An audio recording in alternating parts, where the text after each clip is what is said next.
Voilà, donc le joint de culasse étant remplacé sur cette Aprilia, ça marche beaucoup mieux.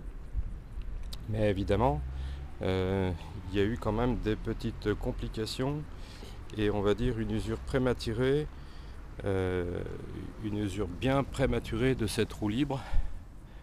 L'eau de refroidissement dans la chambre de combustion a provoqué des démarrages très difficiles. Forcément, l'eau étant plutôt à tendance à plutôt noyer la bougie, et donc j'ai beaucoup insisté sur cette roue libre qui maintenant fait un bruit qui craint au démarrage. Donc on va voir ça. Voilà.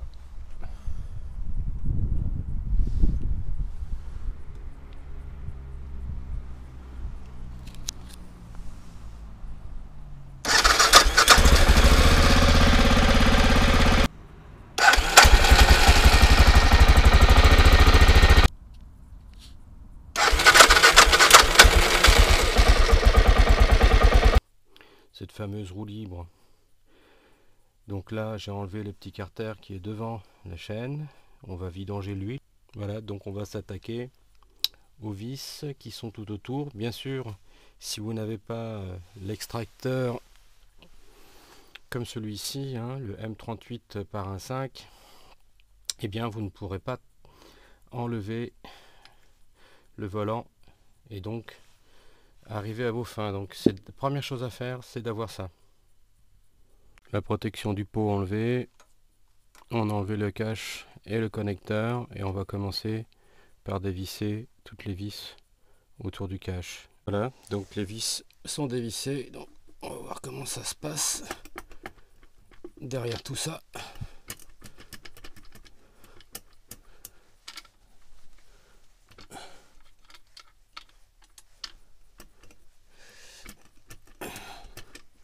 Là, je vois le joint reste pas collé partout, donc parfois sur la moto et parfois sur le carter, donc j'ai bien fait d'en acheter un de rechange. Ouais, on va essayer quand même de regarder si on peut pas le décoller un petit peu pour qu'il ne soit pas cassé.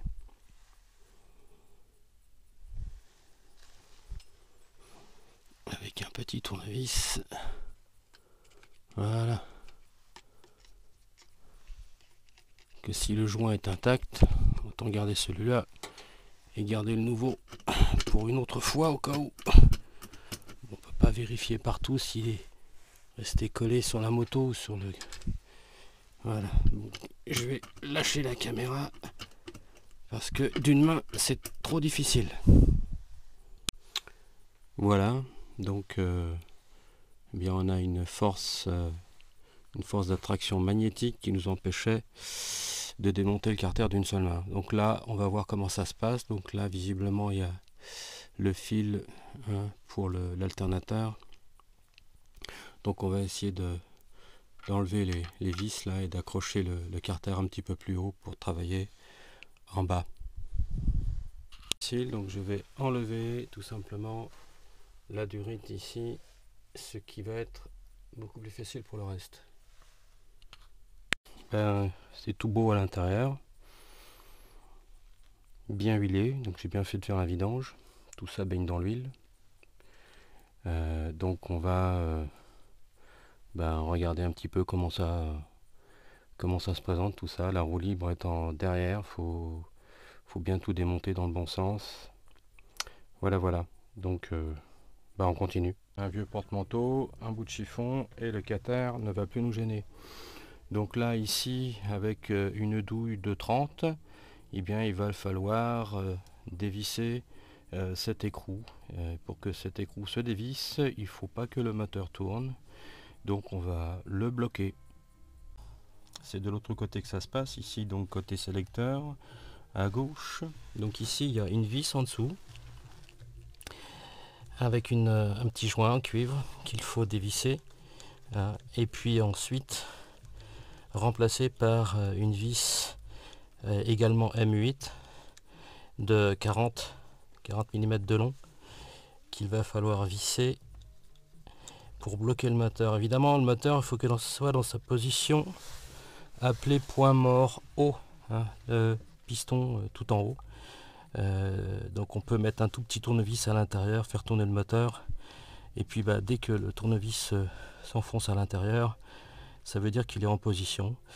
Donc c'est très délicat, il faut être sûr de soi quand même, parce qu'il ne faut pas visser cette vis M840 sans être réellement sûr qu'elle va que bloquer le moteur et pas faire autre chose comme dégâts. Voilà. Il suffit de tourner le volant avec une clé Allen et appuyer ici avec une autre petite clé Allen tout doucement, et puis quand la clé Allen s'enfonce, c'est qu'elle est en face du trou. Voilà, donc là on va mettre la vis de M840 pour bloquer le moteur. Voilà, bon évidemment il faut pas forcer, si ça force c'est qu'il y a un problème.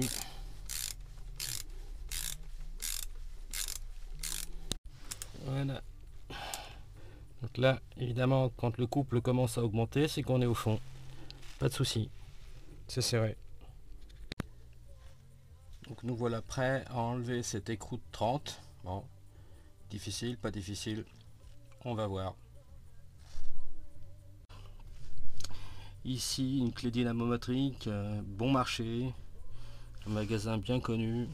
Powerfix, Lidl. Bon, c'est pas cher, mais ça rend service. Voilà, donc quand même plus de couple comme ça. Et voilà. Bon c'est bon, ça va. C'est pas impossible. On continue.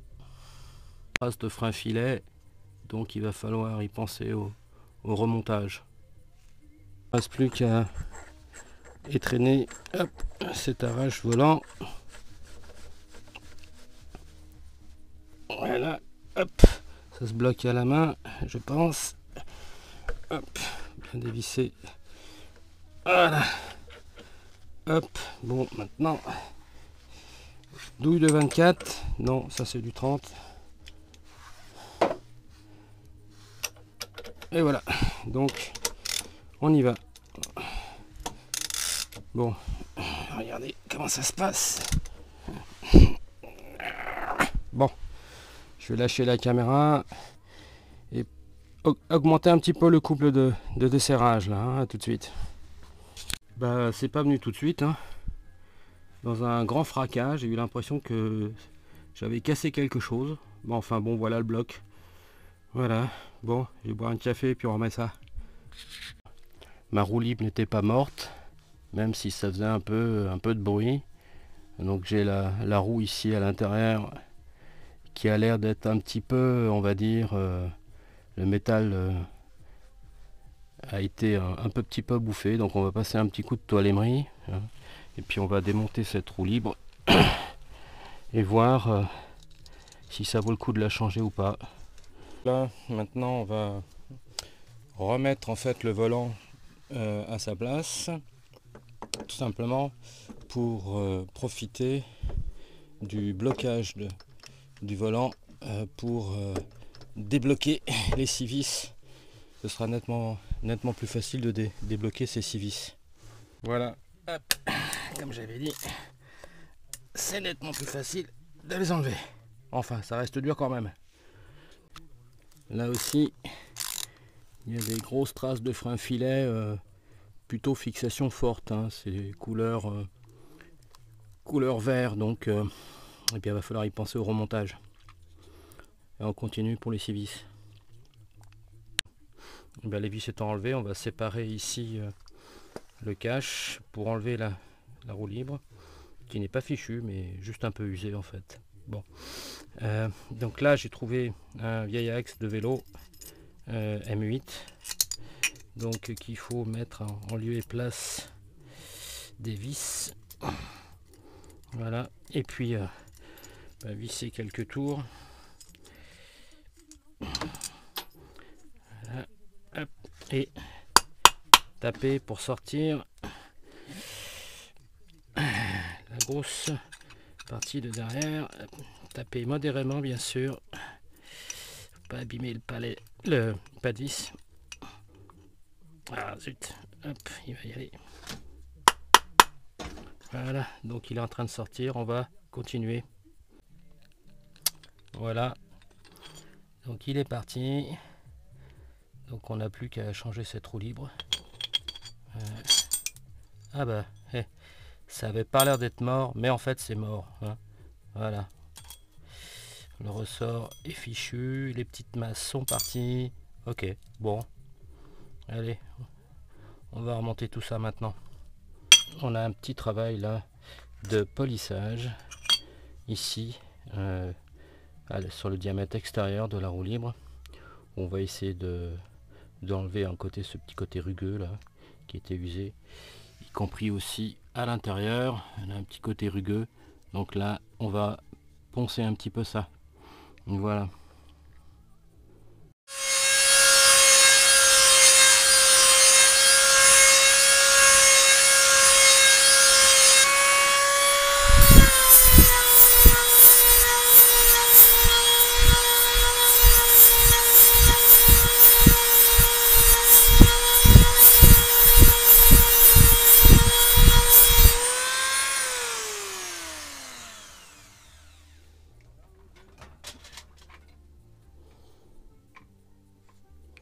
Voilà.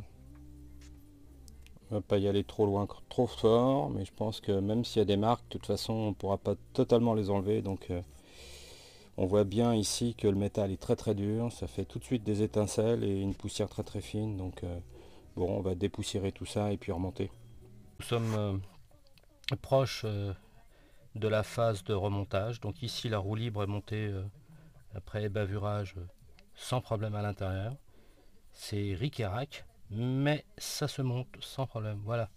Donc il n'y a plus qu'à rassembler, nettoyer, mettre peut-être un petit peu de dégraissant de manière à ce que le frein filet prenne bien sur le métal et de tout remonter. Voilà. Donc j'ai quand même enlevé le joint. J'en ai deux, donc on va en mettre un propre quand même, hein, on sait jamais. Pour peu que ça dure très longtemps et que j'ai des fuites, je regretterai. Donc voilà, on va mettre un petit peu de pâte à joint ici en haut.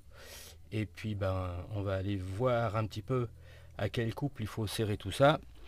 J'ai une belle clé Facom, alors on va en profiter. Voilà.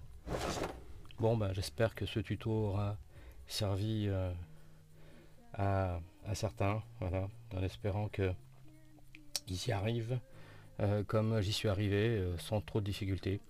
C'est juste l'inconnu qui pose des problèmes en fait. Une fois qu'on l'a fait une fois, après il n'y a pas de souci. Voilà. Ciao ciao.